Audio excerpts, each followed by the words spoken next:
देखिए, मैं कुछ नहीं जानती, आपको आना ही पड़ेगा। मेनका किसी से फोन पर बात कर रही थी, तभी उसकी ननद सुगंधा वहां पर आ गई। अरे भाभी, किसको बुलाने की बात चल रही है? मेनका यूं अचानक सुगंधा को देखकर हैरान हो गई। डरकर उसने फोन कट कर दिया और फोन बेड पर रखकर वॉशरूम के अंदर चली गई। ऐसी कौन सी बात हो गई जिस बात से डरकर भाभी को बाथरूम लगाई? तभी सुगंधा की नजर फोन पर गई। उसने कॉल हिस्ट्री चेक की तो उसे पता लगा कि वो उसके ही मंगेतर निहाल से बात कर रही थी। भाभी निहाल से आखिर क्या बात कर रही थी? आने तो बाहर, पूछती हूँ। थोड़ी देर बाद खुद को हुस्न की परी समझने वाली मेनका बाथरूम से बाहर आ गई। बाहर आते ही सुगंधा ने उससे पूछा, भाभी आप मेरे मंगेतर से फोन पर बात कर रही थी? मेनका ने हड़बड़ाते हुए कहा, अब हाँ क्यों, मैं तेरे मंगेतर से बात नहीं कर सकती क्या? क्यों नहीं भाभी, आप निहाल से बात कर सकती हैं, लेकिन आप उन्हें बुलाने की बात कर रही थी, ये कुछ समझ में नहीं आया। मेनका ने बात को घुमाते हुए कहा, बात दरअसल ऐसी है कि निहाल के घर वाले तुझे आज शाम को देखने आने वाले हैं और वो कह रहे हैं कि मेरे माँ बाप जिस भी लड़की को पसंद कर देंगे मैं उससे शादी कर लूंगा।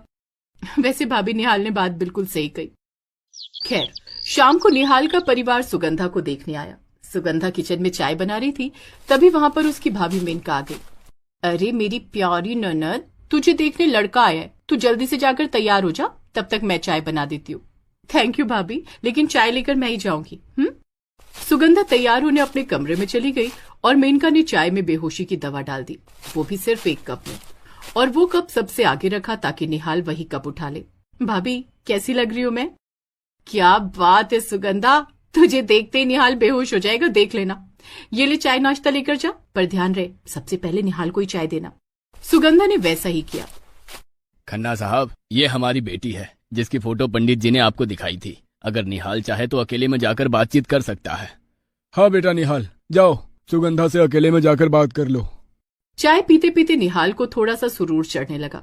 अरे नहीं, मुझे कोई बात नहीं करनी। अगर आप सभी को रिश्ता मंजूर है तो मुझे भी मंजूर है, अगर आप सभी को रिश्ता मंजूर नहीं है तो मुझे भी मंजूर नहीं है। इतने में वहां पर सुगंधा की भाभी मेनका आ गई और हाथ पकड़कर उन दोनों को अपने कमरे में ले गई। अरे क्या बच्चों की तरह शर्मा रहे हो तुम लोग? अब तुम दोनों चुपचाप बातचीत कर लो, कोई नौटंकी नहीं चाहिए मुझे। अगर कहो तो मैं चली जाती हूँ यहाँ से। अरे नहीं, आप यहीं रुकिए, वरना घर वाले क्या समझेंगे। मुझे आपसे कुछ भी नहीं जानना है। आप और आपका परिवार मुझे पसंद है। अगर आप मुझसे कुछ पूछना चाहते हैं तो पूछ सकते हैं। नहीं, मैं... निहाल कुछ बोलने ही वाला था कि तभी वो बेहोश होकर बेड पर गिर गया। भाभी ये क्या हो गया? आप तो शादी से पहले नर्स रह चुकी है ना?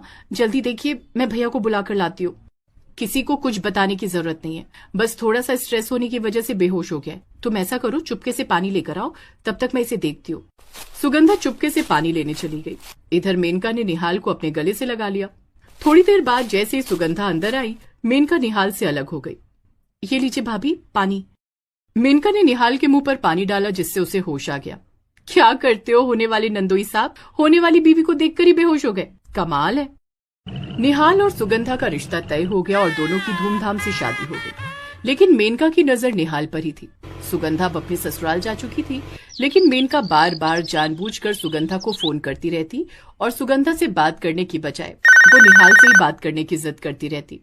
कैसी है हमारी ननद, ससुराल में मजा आ रहा है या नहीं? भाभी निहाल बहुत अच्छे इंसान है और इनका परिवार भी बहुत अच्छा है। मुझे यहाँ पर घर की कमी महसूस ही नहीं होती। ये तो बहुत अच्छी बात है। इसी बात पर मेरी बात नंदोई जी से कराओ, जरा उनकी भी खबर लेती हूँ।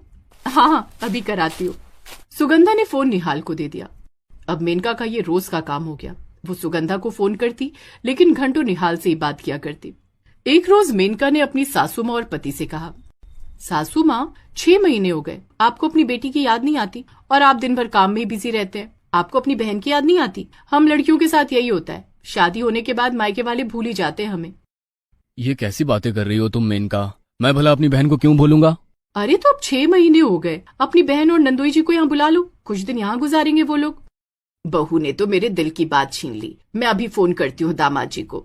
अपनी सासू माँ की ये बात सुनकर मेनका बहुत खुश हो गई और शाम को ही निहाल अपनी नई नवेली दुल्हन सुगंधा के साथ उसके मायके आ गया।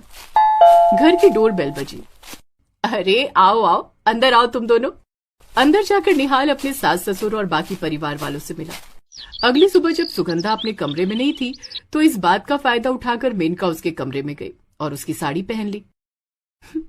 मैं सिर्फ नाम से ही नहीं बल्कि हुस्न से भी मेनका हूँ।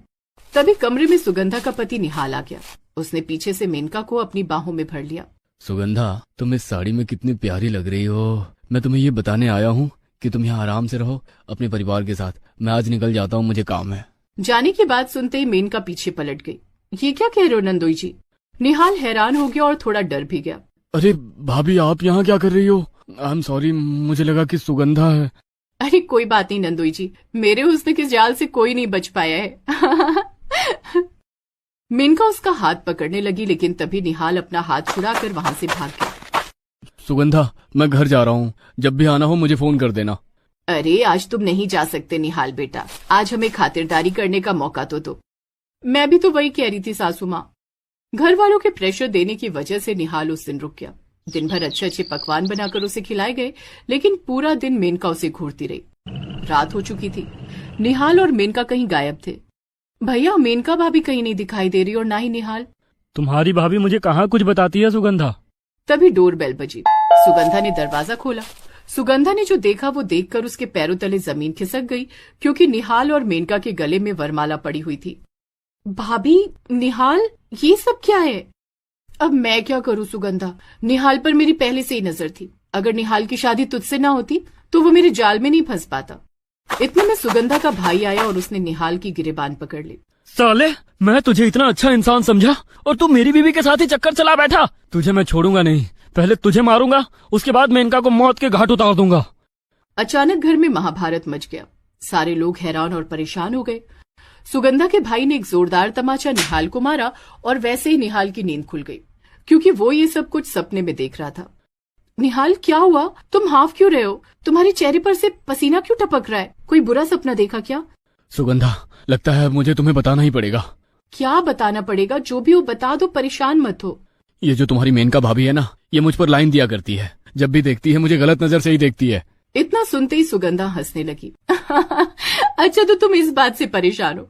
भाभी बहुत ही चुलबुली नेचर की और बहुत मॉडर्न ख्याल की। वो सभी के साथ ऐसा बिहेव करती है। सो जाओ। निहाल उसके कहने पर सो गया, लेकिन अगली सुबह जब बाथरूम के अंदर से निहाल टॉवल मांग रहा था, तब मेनका उसे टॉवल देने के बहाने बाथरूम में ही घुस गई। अरे छोड़ो भाभी, ये क्या कर रही हो आप? इतने नखरे मत दिखा। उन लोगों की बातें सुनकर सुगंधा और पूरा परिवार उसके कमरे में आ गया। निहाल बाथरूम का दरवाजा खोलकर बाहर आया और उसके तुरंत बाद मेनका भी बाथरूम से बाहर आ गई।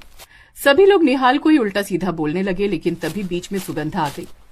बस कीजिए आप लोग, मुझे निहाल पर पूरा भरोसा है, वो ऐसा कुछ नहीं कर सकते। मुझे भी मेनका पर पूरा भरोसा है। और सुगंधा, तुम अपनी इतनी अच्छी भाभी पर डाउट कर रही हो? भैया, कल रात में ही निहाल ने मुझे बताया था कि मेनका की उन पर बुरी नजर है, लेकिन मैंने रात में उस बात को इग्नोर कर दिया था। चलो निहाल, कोई तुम्हारा भरोसा करे या ना करे, मुझे तुम पर पूरा भरोसा है।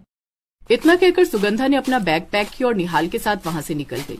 देखिए, इसमें ना ही मेरी गलती है और ना ही निहाल की। दामाद जी को लगा कि सुगंधा है, इसलिए उन्होंने मेरा हाथ पकड़कर अंदर खींच लिया। जैसे ही हम दोनों ने एक दूसरे का चेहरा देखा, चीख निकल गई और हम दोनों बाहर आ गए। उसके बाद आप लोग भी आ गए। मेनका को अपनी गलती का एहसास हो गया।